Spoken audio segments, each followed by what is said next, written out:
Come with us to Russia and discover how an Adventist school is changing the lives of youth. Masha was discouraged, and the future seemed dreary. This broke her mom's heart, and she had an idea.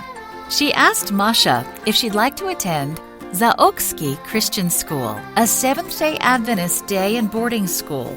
Masha wanted a new start with new people, so she said yes, but she was still lonely at her new school. She didn't know how to make friends. But then some of her classmates reached out to her, and one student told her how she could have a personal relationship with Jesus. Finding a quiet place, Masha poured out her heart to God. From that moment on, Masha's life hasn't been the same.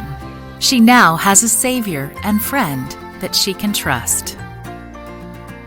Zaoksky Christian School has been operating in Russia since 1993, and many students have been blessed by Adventist education. There are many advantages. The food is good here. The second plus is that the teachers here are all happy. They treat their students well.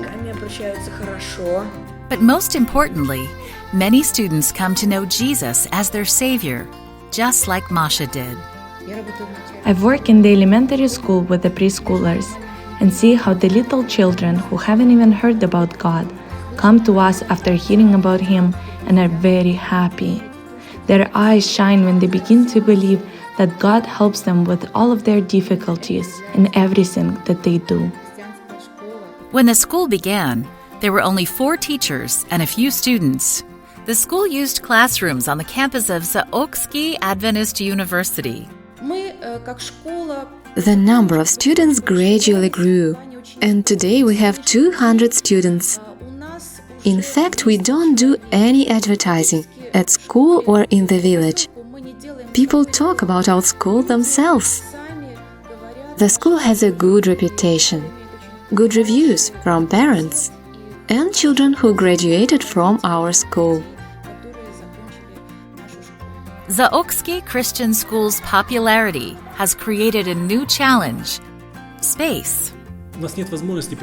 Since we can't accept more children, they can't receive a Christian education. Therefore, we need a new building for the elementary school. A portion of this quarter's 13th Sabbath offering will help Zaoksky Christian School construct its own school building on the campus of the Adventist University. Currently, the school borrows classrooms from the university, and your offering will help the children meet in their own classrooms. Thank you for your generous support of Adventist education in Russia. It's changing the lives of children like Masha.